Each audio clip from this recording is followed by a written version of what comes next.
Comme toujours, vous retrouverez les ingrédients ainsi que la liste des instructions au bas de la vidéo dans la section Plus. Bonjour, la recette d'aujourd'hui, pain au raisin avec un tourbillon de cannelle.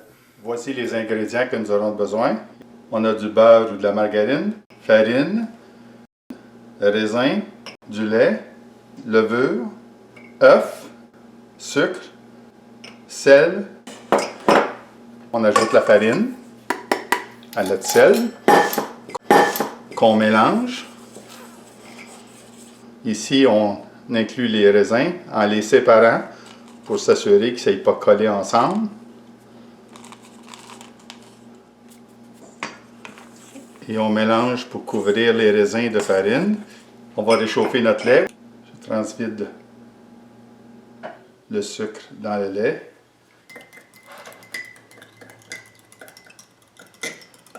On ajoute la levure. On ajoute la vanille.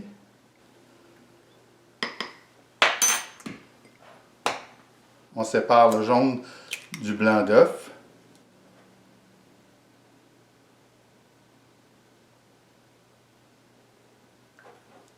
On réserve le jaune d'œuf. On fait un puits au centre de notre farine. On incorpore notre beurre ou la margarine. On met le blanc d'œuf. On bat un peu avec le beurre. On ajoute le lait chaud ainsi que la levure. On prend le manche de notre cuillère et on incorpore la farine graduellement et on tourne.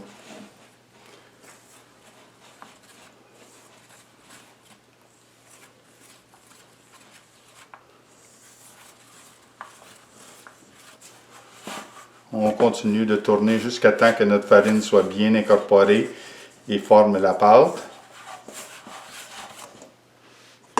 À ce niveau-là, on forme une boule.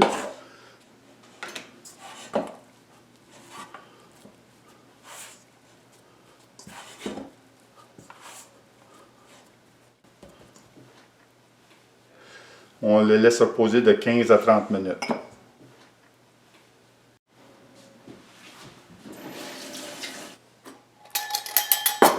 Pendant qu'elle repose, on va préparer notre mélange pour la garniture. Une cuillère à table de farine et 2 cuillères à table de cassonade.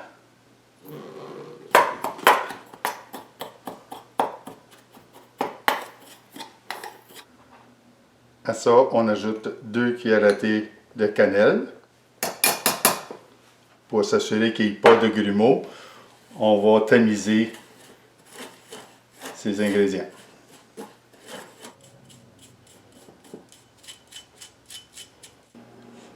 Après 20 minutes de repos, on va commencer à pétrir notre pâte.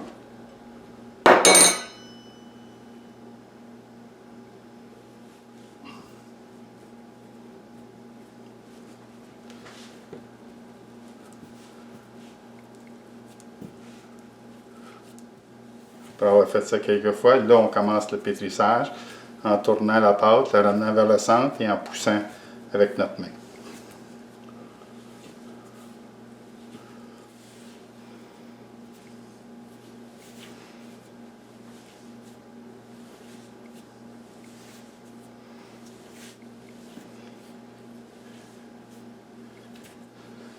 On ajoute une petite cuillerée de farine à l'occasion sur notre comptoir, pas que ça colle, mais pas trop.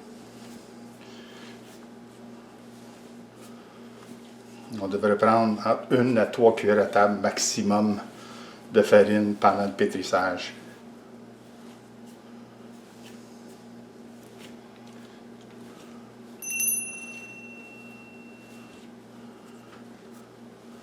On a un beau rebondissement de la pâte, alors on est prêt. On a fait notre pétrissage. Un petit peu de farine sur le comptoir et un peu sur la pâte. On le laisse couvert pendant 1 heure, 1 heure et demie ou jusqu'à temps que la pâte ait doublé. Après 1 heure, la pâte est très bien levée. Alors tout ce qu'on va faire, c'est la baisser.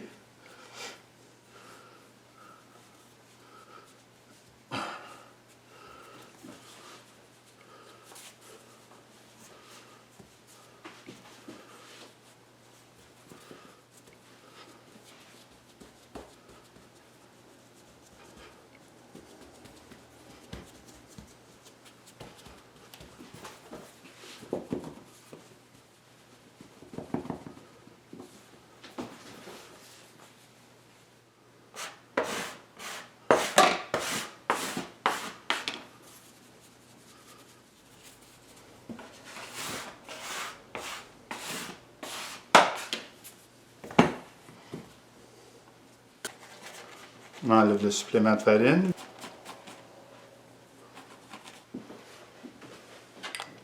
On fait ça avec un jaune d'œuf et un peu de lait pour badigeonner notre pâte.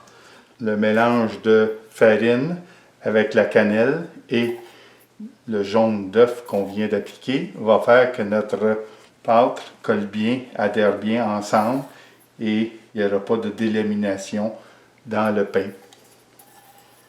On tourne et on serre le joint. On tourne et on serre le joint. On tourne et on serre le joint. On tourne et on serre le joint. Et on serre le joint. La même chose, on ramène le bout et on resserre le joint. Voilà.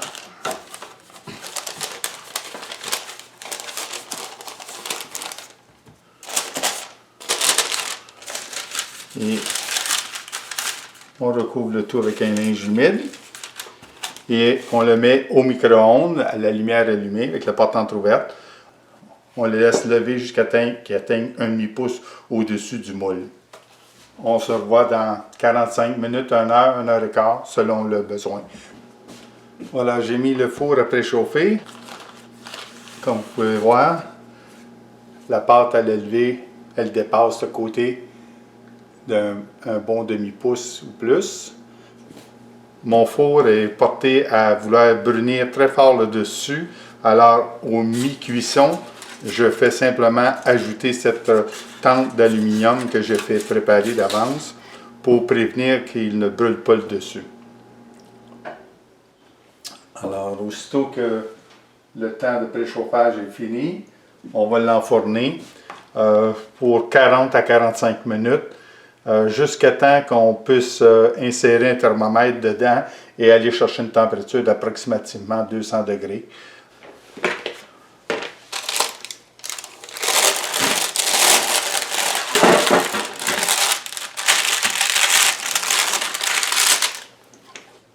Le pain a atteint une température de 200 degrés au centre, alors ça veut dire qu'il est cuit. On le sort.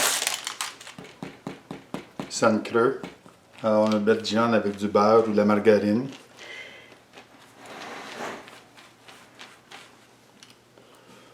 On doit le laisser complètement refroidi avant de couper. Le pain garde son humidité à l'intérieur. Ça évite de sécher. Et bon appétit!